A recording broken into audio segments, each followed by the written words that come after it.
Wrong એટલે સાવ ખોટું દ્રષ્ટિબેન. સાંજે રાહુલભાઈની બર્થડે પાર્ટીમાં તમે આ રીતે ડાન્સ કરવાના છો? હવે હું તમને સ્ટેપ બતાવું ને, જરા ધ્યાનથી જોજો. પેલા ડાબી બાજુએ લેવાનો સ્ટેપ.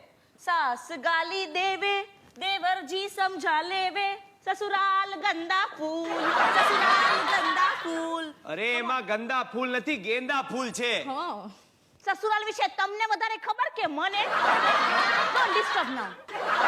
હા દ્રષ્ટિબેન જો, પેલા ડાબે લેફ્ટ, પછી જમણે રાઈટ, પછી પાછું ડાબે લેફ્ટ, પછી પાછું જમણે રાઈટ, પછી લેફ્ટ રાઈટ ડાબે જમણે સાથે સાથે ટુગેધર અગેન.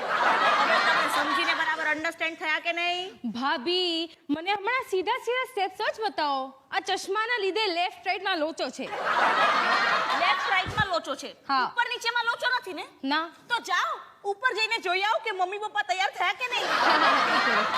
મમ્મી પપ્પા, તમે તૈયાર થયા કે નહીં? રાહુલ આવતો જ હશે. બોલો. બેન ને આંખમાં લોચો ને ભાઈ ને મગજમાં લોચો.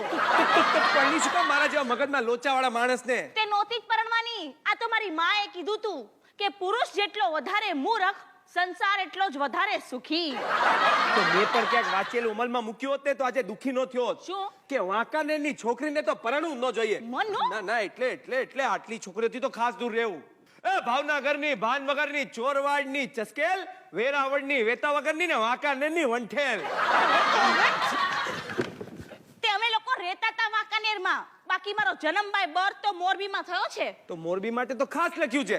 અરે રાજકોટની રમતિયાળ ને, અમદાવાદની વિફરેલ, નાગપુરની નાક વગરની ને મોરબીની તો માથા પરેલ. તે લખનારની માં ક્યાંની હતી એ નહોતું લખ્યું?